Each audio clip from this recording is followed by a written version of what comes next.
out a little sluggish. We didn't have the intensity that we need to bring. I don't know if that was because we haven't played in a week. There was some downtime. Finals are around the corner, but we're not excuse makers. We kept it pretty simple at halftime and told them they needed to do a couple of things to get it going, to pick up the intensity, and I'm really proud of the way they did that and their focus the second half defensively, and then really our game plan offensively, which was to punish them for their lack of size and pound it inside. And so, you know, we did that the second half, and I was really pleased with that effort. Question? You just called him AI. Is that his name? No, that's personal. No, that's personal. He's wannabe AI, and I don't want him to be AI. Obviously, his performance now is pretty special. Can you just talk a little bit about what Perry was able to bring? Well, I'll be honest, I wasn't picturing that because, you know, we got a lot of guys that are, you know, into, I mean, finals around the corner and all that sort of thing, and just I look around from time to time and try to see if I can tell somebody's ready to go or not. And sometimes Gary gets a little bit of a blank stare, and you know, but he was the one guy that from the tip was getting after it on both ends. I don't know if it's because he banged his first couple of threes, but the way he attacked the glass, had some blocks, some steals. Another really good game off of his Auburn game in Vegas. He's strung together a couple of very complete and dominating performances, and we're going to need that from him each and every day. Gary, what's motivating you? What's getting you going right now? It's just when I step on the court, everything else just goes away. I just play basketball like I know I can. Do you go with what comes to you, or do you concentrate on rebounds and then concentrate on scoring, or just the flow of the game? Just the flow of the game. If I got an open shot, I'm going to take it, and it looks like the ball's just falling in my hands on the rebound, so I just get it and go. He's made the effort to get some, but he'll tell you too, we had some great ball movement that got him some open threes early against their zone. I know Olaf hit him a couple of times, and you know, he shot it pretty well in Vegas, and not too many other guys are shooting it very well from the perimeter, and so they're smart enough to find him a few times. And we've been fighting him a little bit with shooting game shots in practice, and it pays off. We're making him elevate, you know, and crack his wrist and go game speed in practice. And I don't think, you know, Stevie and Coach Gottlieb have really kind of fought him to do those things day in and day out. And I think he's seeing the fruit of his labor now, because he's a couple games in a row, he's shooting pretty good percentages from three. Coach, why do you think he's so effective in rebounding? Is it timing? Is it positioning? You know, he's a gifted athlete, and he's got great recognition for where the ball's coming off. Anticipation is really a skill for a rebounder, and then obviously he can elevate over some guys. But it's you know, you hear it's corny, it's an affair of the heart. You know, I couldn't jump over 2 credit cards, and I was a good rebounder because I could see where the ball was coming off, and I wasn't afraid to make contact. And he's a guy that can go get it over guys, or he can put a body on them, but he loves getting involved in the fray, and that's half the battle. Daniel, what's it like having a guy like Gary who brings the energy that you guys both to practice into the playing floor? I mean, he's a great teammate, you know, just motivating people when things don't go their way, and just like the energy he brings up every day. You know, in practice, he is always talking, and it translates to the game every time he step out there. He's a hard-working guy, and you know, he's helping the team a lot. He's got to keep doing what he's doing, you know, bring it every day. Gary, when you decided to stick with your commitment after the coaching change, is this kind of what you were hoping and envisioning for yourself early on? Yeah. Being a leader on this team? Yeah, definitely being a leader. We don't have no seniors, so it's a lot of juniors on here. So I just took the initiative to step up, you know, be one of those vocal players, and also by example in practice and in the games, you know, just play I know I can, and that'll motivate other people to play at a high level. Gomis, what was going through your mind when you saw that putback dunk, probably going to go on Sports Center? You know, it's just like, you know, you're starting to see more and more, because he did that in Vegas, and you know, watching his highlights sometimes, I'm like, man, you know, he's a gifted athlete, so he's gonna show it every day. So that's what he does, you know. Even in practice sometimes, you know, he goes for every rebound and for every dunk, so it doesn't surprise me he's doing that. The dunks aren't a surprise, but some of the blocks. Yeah. There one kid went to the hole hard in the second half, tried to dunk on a couple of our guys, and it was you and somebody else both got a hand on it, and there were some pretty athletic plays out there tonight. It's fun to see that. Gomis, I think you had 5 blocks. Yeah. How did you feel about your first start of the year and kind of getting into that rhythm?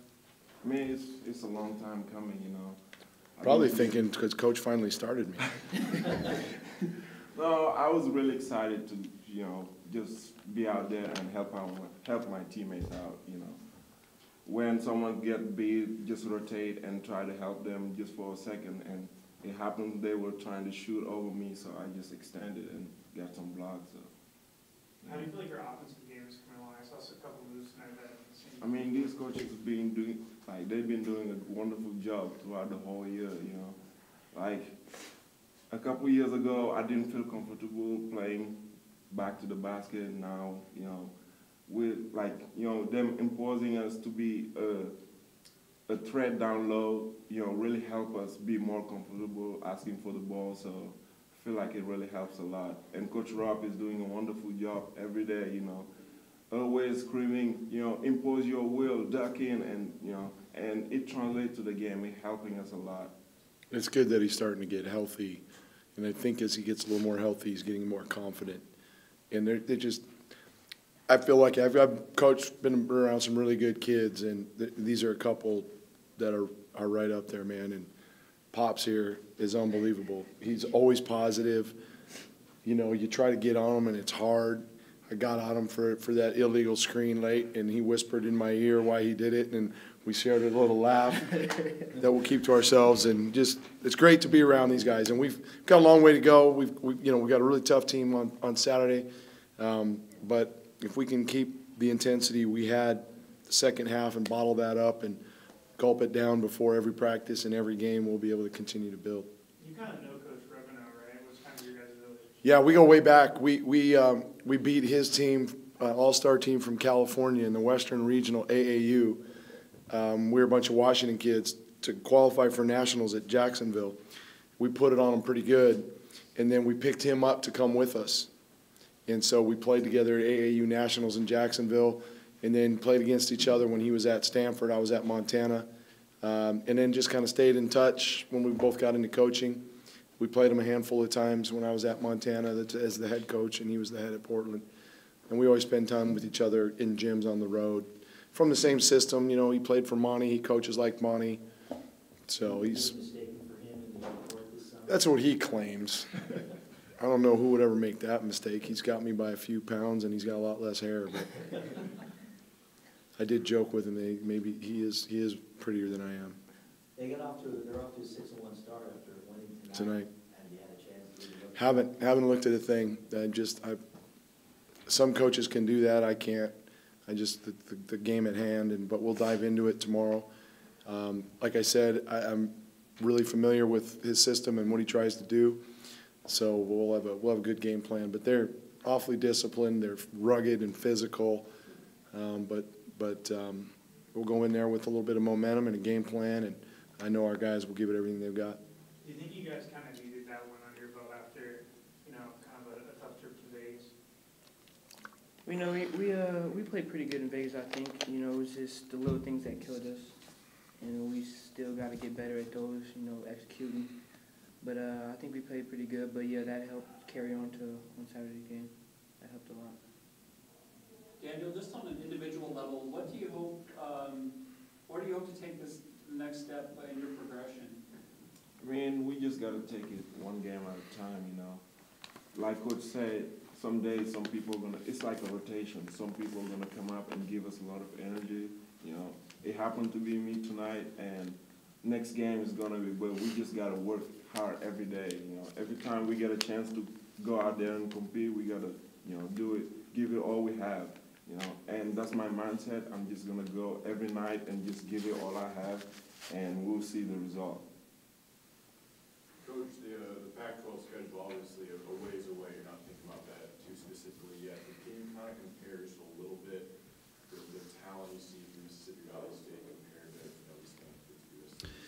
You know, I think the big thing is they're pretty dang athletic, but they were small. You know, I think a lot of the teams in the pack are going to have a combination of size and athleticism. But, you know, we had a couple physical guys with Rice and Oral Roberts. You know, Oklahoma State had some athletes and some size. Auburn, maybe not a lot of height, but they had some size and athleticism. So I think we're going to see a lot of everything that's really going to be good for us in preparation. We'll see a really physical, disciplined team in Portland this weekend, maybe the most disciplined and most physical team we've played to this point.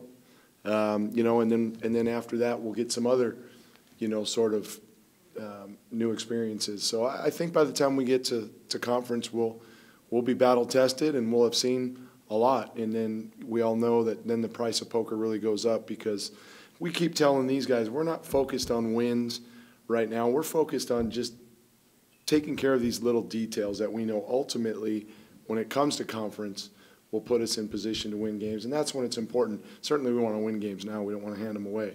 But let's not focus on W's and L's. And I think there has been a lot of pressure on these guys to do that, because, hey, there's a change. Now we've got an opportunity. We got guys that didn't play a whole lot, and they just thought it was going to happen. And I think we've learned our lesson a time or two, Western Oregon, you know, and so we just want to focus on the small things. When we know by the time we get into conference, we'll have those things hopefully dialed in, and our team will continue to rise. And we still know there's going to be some bumps in the road. I mean, we've got to be realistic. But if we can stay together through those, stay together through wins like this, stay together when maybe one or two guys really shine one night, and stay on page and not worry about any individual stuff. It might be your night tomorrow night. If we can keep that kind of attitude and bring the hard hats and lunch pails, I like our chances of continuing to improve. Thanks.